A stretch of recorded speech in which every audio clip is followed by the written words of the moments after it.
Hi everyone, this is Jen Compton from Life's a Mango, and today I'm interviewing the author Joileen Mischel, who has written a book called Broken Past Heals Dreams, an Australian story of abuse, adversity and acceptance. Welcome, Joileen. Thank you, Jen. I've just finished reading your book, and one of the things that it really brought up for me was all the different places in Australia that you lived during your childhood because of the itinerant nature of the work that your parents did, and just the beautiful way that you brought to life for me all the different areas in Australia, all the different places that you saw, you know, from the beautiful sunrises that you got to see when you were doing the grape picking, and you up and down the coast, you just went everywhere, inland Australia. It was incredible, you know, how many places you got to visit during your childhood. And you say in your book that we all have choices in life which have consequences. Can you tell us a bit more what you mean by that? Well, I think what I really mean, as much as anything, is the fact that a lot of people, you know, there's a lot of people have harsh things happen in their life. They had sad things, and because I've had a pretty troubled past early on, I mean, I could quite easily have said, oh, you know, I'm a victim and things that I do, I can blame that. But, you know, I think life has taught me that choices, we all have choices. Everybody has choices, and there's consequences for those choices. And when you read my book, you will see that there have been some consequences for some of the decisions that I made. But I don't believe that we can continually harp on and blame people for what we've become. I believe that, you know, the choices that I've made, that I've take responsibility for, and I think that's, to me, that's important. I can, so that really stood out for me, that there was something even in your early years of where you would kind of just accept things. You didn't, you tended just to take them in your stride. And I'm thinking of that story you told where you were really loving your nursing training, and then suddenly the carpet was just pulled out from under you and said, no, you're not going to be nursing, you're going to be hairdressing. But somehow you just sort of accepted it and went with the flow. I guess that's what my life has been. It's funny because even in my adult life, I've moved and you know, had many jobs in many different areas. And I think it's maybe that early itinerant lifestyle. You're just constantly leaving and not making friends and constantly moving on. And after, you can either fight it, or you can accept that that's what life is. That if you hold on to that sadness of it, and there was so much sadness from having to constantly say goodbye, but probably I just, like you said, got on with it. It was just easier not to fight it, because I couldn't change. And you said here on page 45, you say, deep down, I believed it wouldn't go on forever. I wanted to hold on to that. I did believe it would end someday. It's true, you cling to the things that you get through, and my coping strategy was reading books.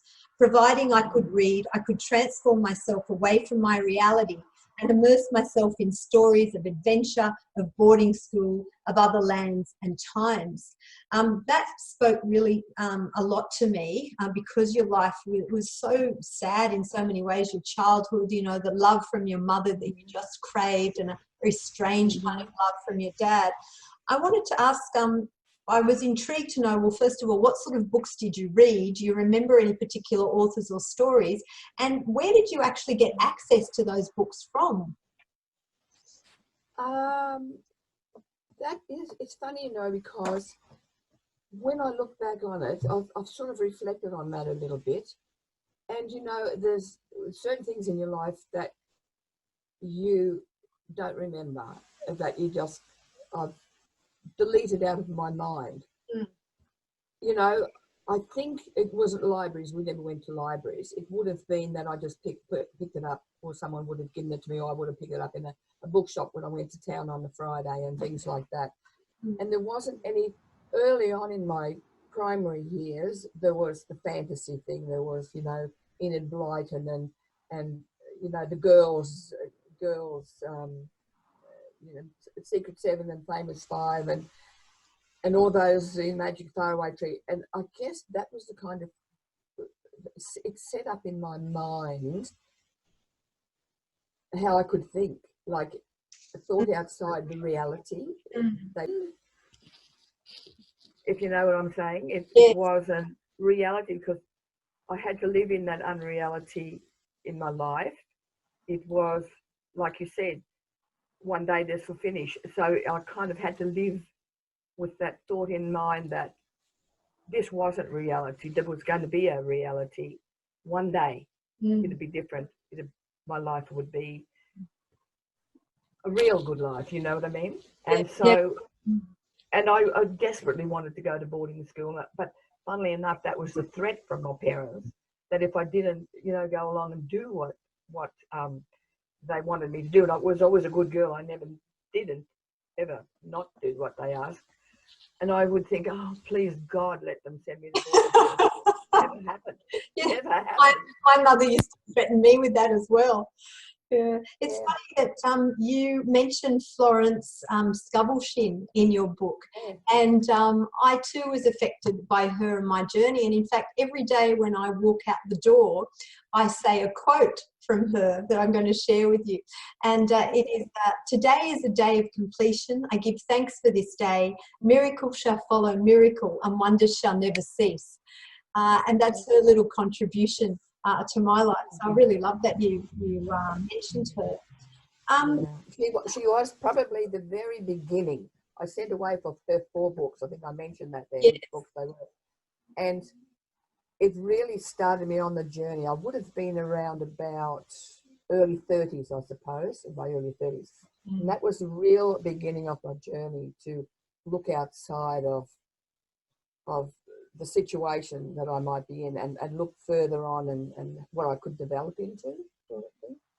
I heard someone say once, Joileen, that you should bite off more than you can chew and keep chewing. And when I read your book, I just thought, oh my gosh, that's Joileen, because you just seem to take on more and more and more. And of course, it did have consequences. You had a bit of a breakdown, you know, a couple of times, and there were health issues.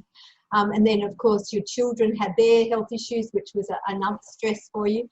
But yeah, there were times when I was reading your book thinking, oh my goodness, how much more can this woman take? I didn't write it to kind of give that impression. It evolved, you know. It was like, I'll just write a few things that I'm doing, you know. I just think when you get to a certain age, as you know, later middle age, you think, well, yeah, where am I and what am I doing? And, you know, have I achieved anything in life and stuff?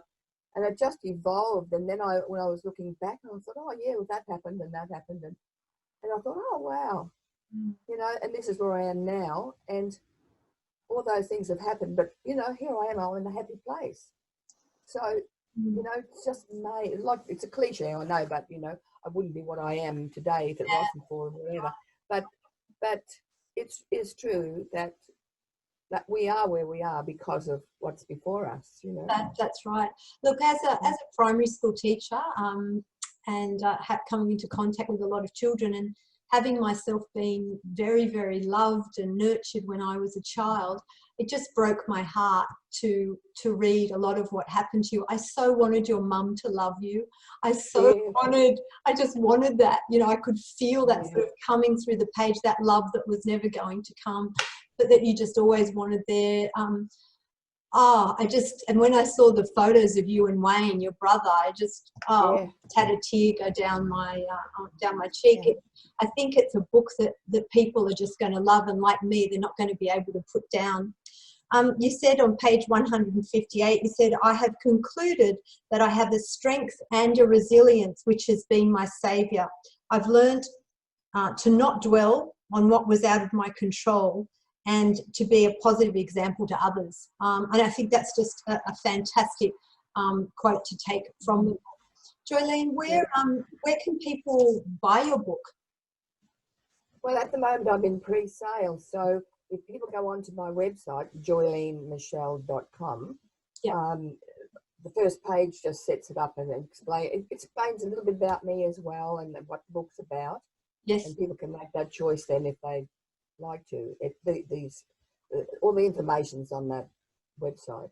I'm also on Facebook too. Right, and can they get your book in any other format, as a Kindle or as an audio book?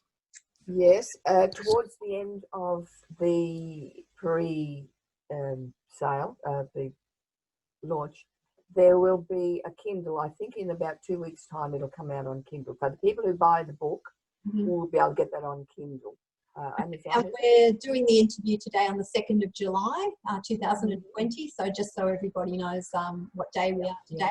And also the book will be available on Ocean Reef Publishing. Is that right? On their website? Yes. Fantastic. Yes, they are publishers. Yes. Great. Yeah, so that's pretty much. Right.